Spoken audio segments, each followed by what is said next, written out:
Yes.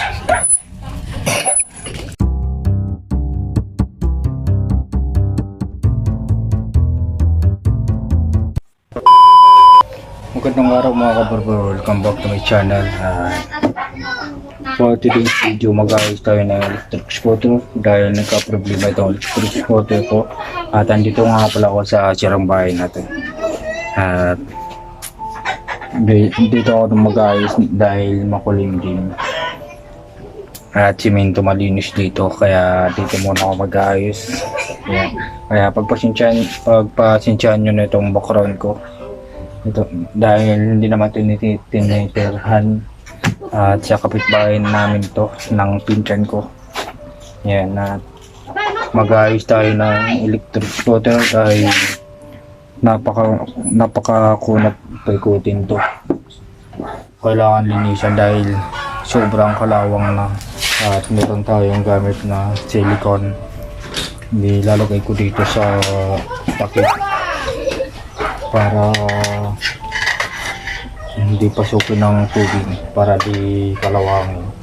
At yun, kailangan natin ng mga tools yan. At huwag natin patagalin. At bago ang lahat yan, paki-subscribe na lang sa ating YouTube channel. I-click na rin ang notification bell para updated tayo sa mga upload kong video. Sisa yan. What's up mga guys?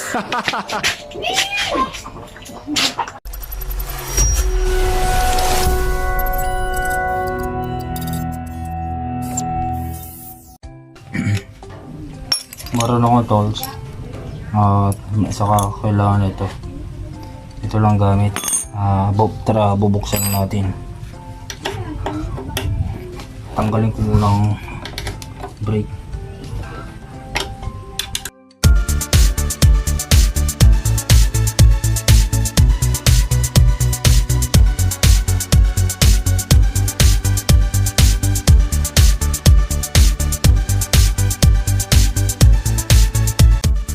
Ang bagat kagulong. Kailangan natin buksan to para mahila natin itong wire natin kasi delikado. Kailangan natin ingatan to.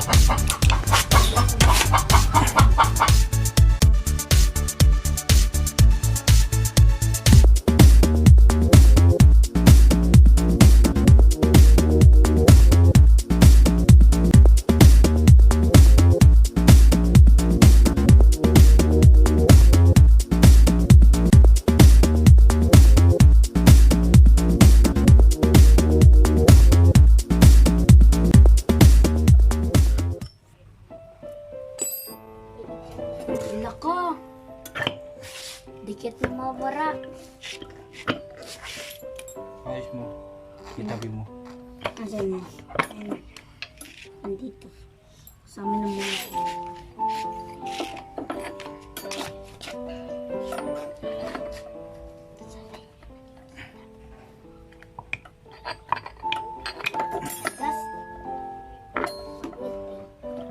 Nakadigat na mara sa magnet eh. Ito daw. Kung magnet ini. Dai. Kasi yun, ang daming kalawang. Kung napapansin nyo guys, sobrang daming kalawang talaga. Yan. Malaking magnet. Matagas. Kailangan natin linisan to para hindi sa yan yung dahilan kung bakit makunat yung takbo ng paikutin mo nga. Ito yung bearing. Paikutin mo kung okay pa naman yung bearing nya. Tapos ito okay pa, hindi pa naman sira yung bearing sa takip. Bali ito yung kalawang nya. Kaya tanggal ko na nga eh. Tapos yan, kailangan natin linisin yan. Tapos yan, at tara linisin na natin. Kailangan natin WD-40 para panglinis sa kalawang. At itong brush, huwag natin patamahin dito. Ito lang para matanggal yung mga kalawang.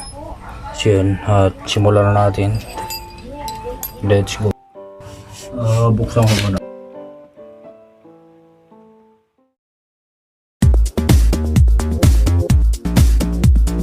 Grabe yung kalawang.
Punasan lang ng maigi dito para lumikit dito ang sealant na to.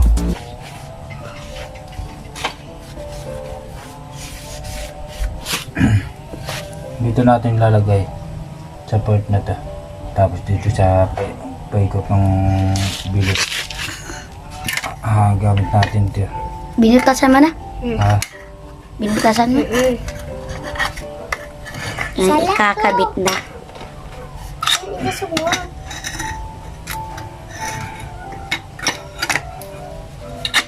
So, ayan na. I-spray na.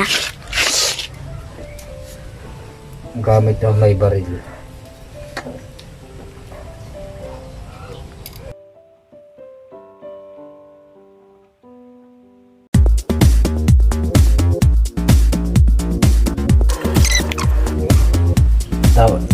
Lagi niyong tatandaan, dapat nakatapat dito. Para pag bumba.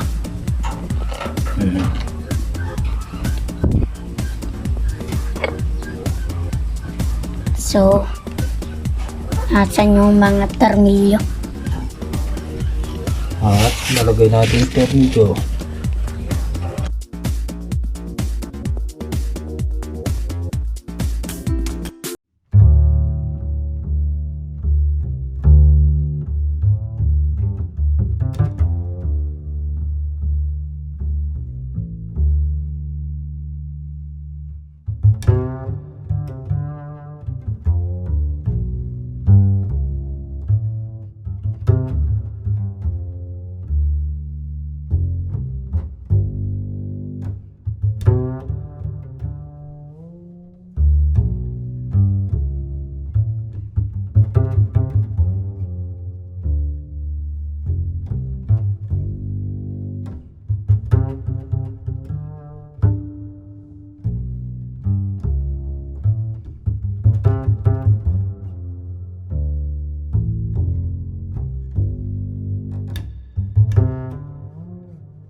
Ay, salamat. Finally na ayos na din yung scooter ko at nalilisan ko na rin. Lumambot na siya. Yan.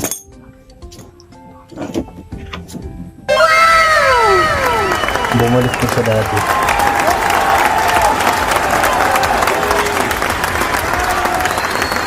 Grabe, hirap. Hirap talaga pagka wala kang pag malayo ko sa paisa ng electric scooter. Lalo na pag nasa probinsya ka, kailangan mong matuto ka sa pag-ayos ng electric scooter. Siyan. Yun lang. At maraming salamat sa tumulong sa akin sa group ng na XPH ng Makati na taga rito rin sa Bicol at play squat and play sa squat and play na nagturo sa akin kung paano linisin tong hub motor at kung paano tanggalin. Actually kay Bimbo, maraming salamat. At may nakatutunan akong konti sa inyo. Kung hindi dahil sa inyo, hindi ko to pipilitin bubuksan kasi di ko alam kung paano ko to bubuksan. At yun, at nilakasan ko ng loob kasi no size na eh. Takot naman sana ako dati mag-ayos ng electric scooter dahil wala akong alam sa pag-ayos. So yun, walang eh. Kailangan ko talaga matutong mag-ayos ng sariling scooter, lalo na pag nasa probinsya ka, kailangan mong matuto para makatipid ka na rin at natuto ka pa, may mga kalaman ka pa. So yun, at pwede ka rin makatulong sa mga kapwa scooter mo, sa mga kapwa electric scooter dito sa probinsya. At kung ano man ang problema, so makakaya ko lang na natutunan ko dito sa electric scooter ay pwede ko matulungan. At so yun, maraming salamat. At yun lang, kung hindi ka pa nakapag-subscribe sa aking YouTube channel, at i-click na rin na notification bell para updated kayo sa mga susunod kong upload kong video.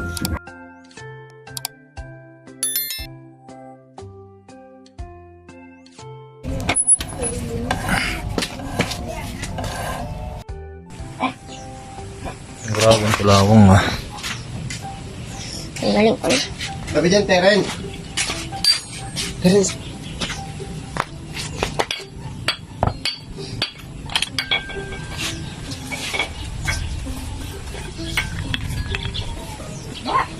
Wala mang problema ang war. Kaya,